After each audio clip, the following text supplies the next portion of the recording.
How did you get the power? Kind of just fought my way.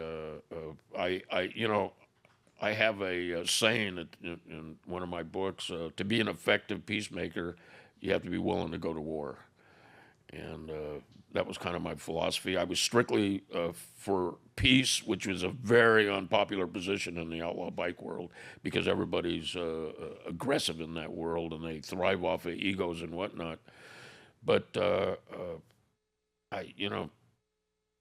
can be vicious.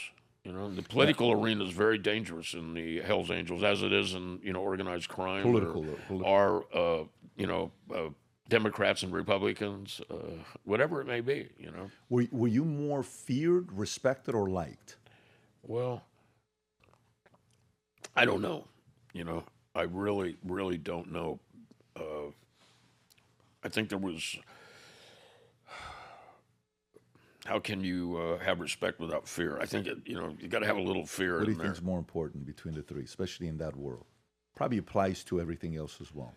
Probably fear. Fear, number one. Yeah, I think so, and I'm just being honest. I don't know if I've ever said that publicly before, but if people fear you, it gives you the sword to wield around because they go, this guy's armed with a sword, and he will use it if he has to. How did you gain fear as a reputation? Because you said the only way to be a peacemaker, you have to be willing to go to war. So how do you gain that level of fear that people don't even want to go to war with you? Some of it's anticipation, some of it's legend, some of it's gossip.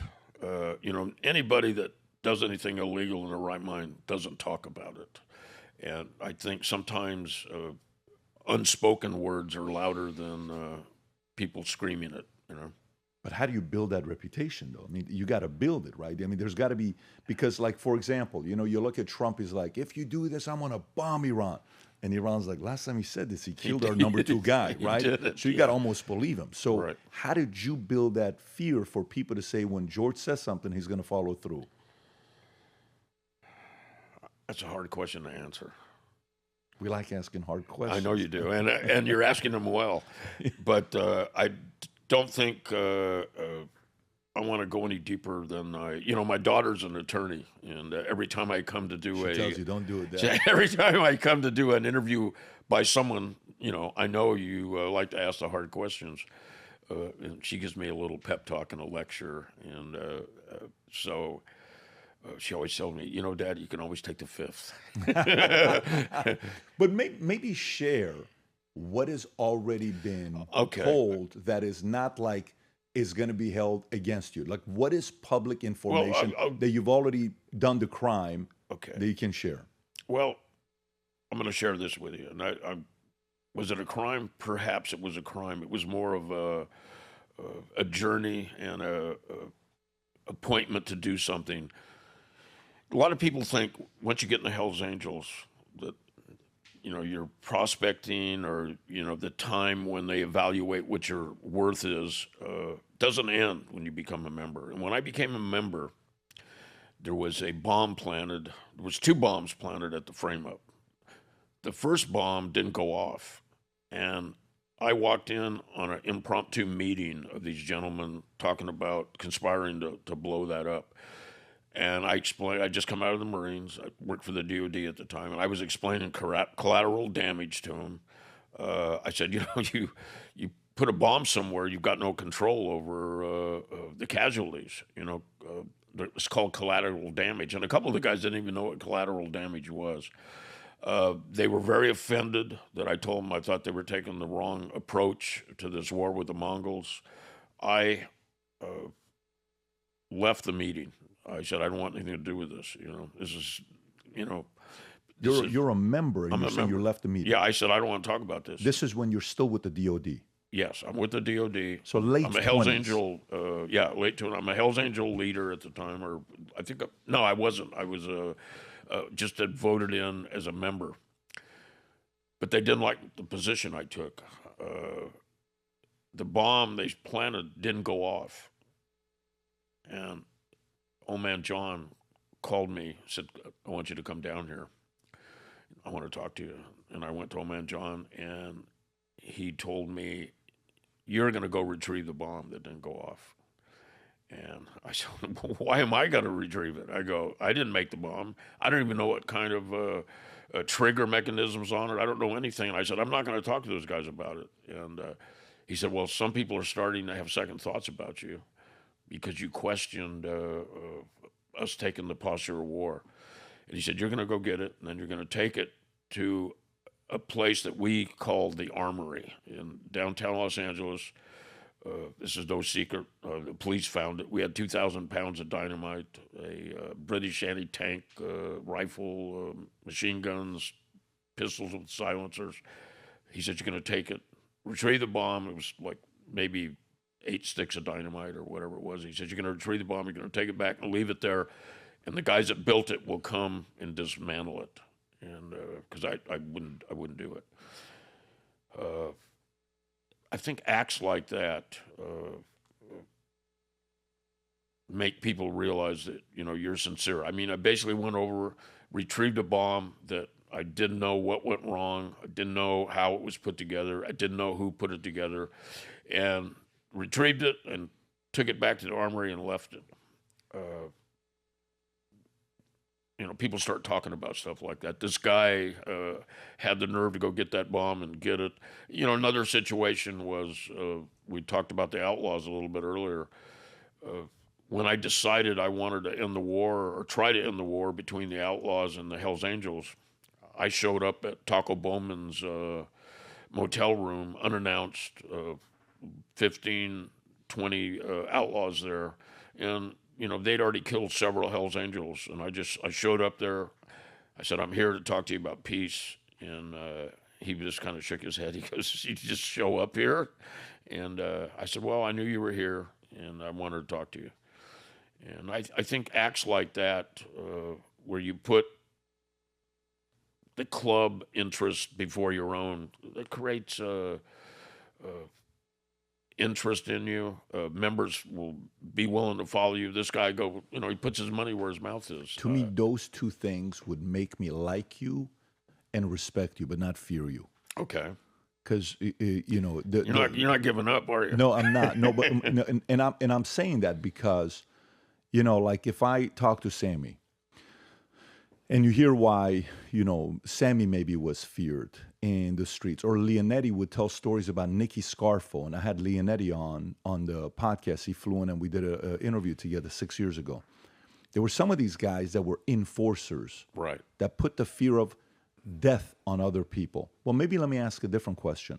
When you first met Sonny, and you said you had read about him in '68, right, so you kind of knew that he was a outlaw, serious guy. What were and you said something earlier, you said, you know, it's reputation, legends, right? Legends that people talk, because when you commit a crime, you don't typically talk about it. So you still have to find a way for people to find out what you did and how ruthless you are. There's benefit for people knowing you're a bit ruthless. In that world, yes. In that world. And maybe the business world, maybe the legitimate world as in well. the legitimate world as well, in business as well as in politics, there is no question. In military, you need a little bit of that. What made Sonny so powerful? What was his reputation? Well, I think there's a history of missing members, members that are dead. You know, nobody knows. They're unsolved murders. People speculate. You know, I have some inside information because Paul Animal Hibbets was a very powerful Oakland Hells Angels. Allegedly, and according to Paul, when I asked him about it, he had hot-shotted Terry the Tramp for Sonny's orders, behest of Sonny. Sonny didn't like him. He was jealous of him for whatever reason. I think that people in the club didn't talk about it, but people knew, you know, that Sonny had ordered that. Stork turned up missing. There was another member, his name escapes me, allegedly had stolen a coin collection from Sonny, you know. A member, yeah. He was killed. So, you know, these things happen, you know. Russell Baya, I mentioned him earlier. I told you he was a very powerful member. Well, his expiration date came up one day. Somebody walked up to his door and shot him 9 times. Nobody knows really. I mean, people narrowed it down to Irish O'Farrell and to Sergei Walton. They were one of these guys shot him, is what everybody figured out. You know, despite what people think, you know, Sammy the Bull has a luxury now of made a deal with the government. I'm not judging that. That's his business, whatever he wants to do. But he has immunity now, and he talks about crimes he did, or perhaps crimes he didn't do, freely, because he's got to deal with the government. People in that world I lived in, you know, nobody knew for sure who shot Russell Baya. Was it Irish or was it Sergei? Who's Irish? Who's Sergei? Are they? They're both dead. They're both dead. Irish was murdered. Sergei crossed Sonny, and I think there was a hit ordered on him. I write about it in my latest book. There was a hit on him in prison, and he went to witness protection program. This is Sergei. Sergei, yeah. So he's Sergei still around. Sergei passed away a couple of years ago. Naturally. Naturally, Okay. yeah. Irish was murdered in 1989, right after Sonny and him were convicted of the conspiracy to kill the outlaws that was set up by Tony Tate. It gets very convoluted and complicated. You almost need a program to follow these situations that happen. When we set out to create a shoe that blends comfort, function, and luxury, we had the choice to make it fast. We had the choice to make it cheap. We chose neither. Instead, we chose Tuscany, Italy. We chose true Italian craftsmanship, each pair touched by 50 skilled hands. We chose patience, spending 2 years perfecting every detail, and we chose the finest quality at every step. Introducing the Future Looks Bright collection. Not rushed, not disposable, not ordinary. Rather, intentional, luxurious, timeless.